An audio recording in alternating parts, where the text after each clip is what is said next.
Hey guys, BSIC here again. Now, of course, this common thing keeps on coming up, and I'll even see it on videos. I'll see it on radio. I'll hear it on radio sometimes about how sexist love doll owners are. You could say that's definitely one of the stigmas that tend to stick with love doll owners. Or, just little things like, oh, are love doll owners expecting too much from women, with their kind of unrealistic looking love dolls, with unrealistic proportions. I mean, I would say that kind of depends on the love doll owner. I mean, I even think that people that have real wives and girlfriends tend to also be sexist sometimes. So, I mean, you could say that anybody with a love doll is at least, I mean, even to some extent, a sexist. I mean, you could even say that I'm a little bit sexist. I mean, that's just how nature is.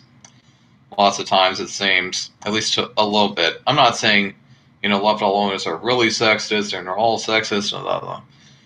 I'm saying that, I'd say, on average, people tend to be a little bit sexist, with gender roles, etc.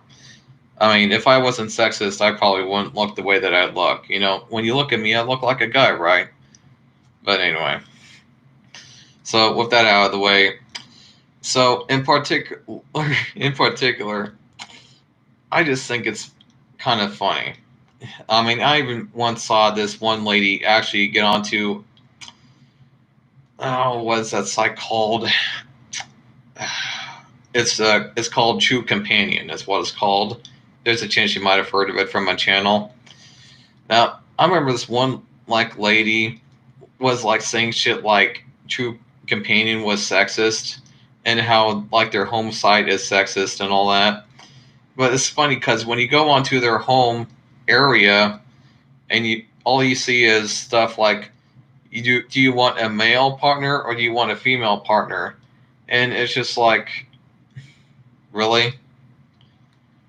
You know what I mean? It's like, so what's sexist about this? The how you get a choice between men and women? I mean, is that sexist? I mean, I don't know, but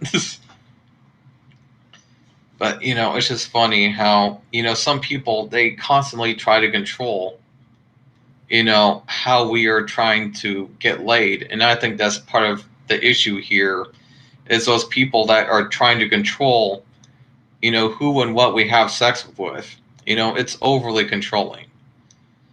It's just like, what is this, the fucking 1700s where I have to ask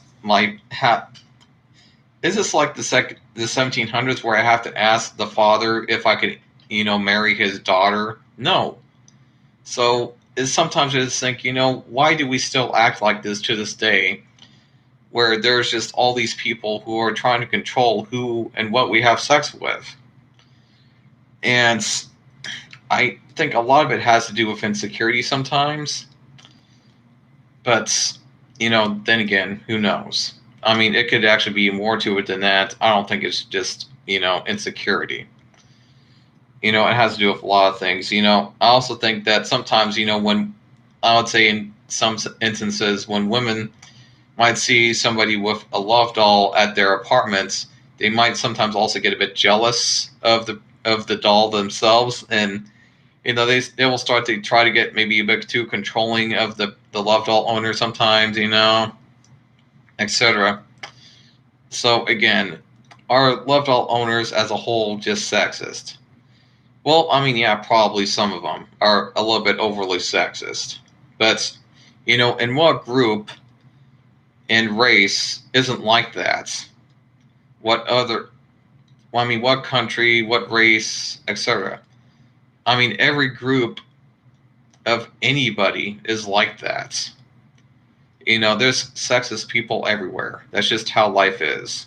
And just because somebody has a love doll doesn't make them more sexist than anybody else. That being said, I'll end the video. Of course, if you have any more questions, comments, etc., you could post them down in the comments below. And I'll see you guys later. Bye.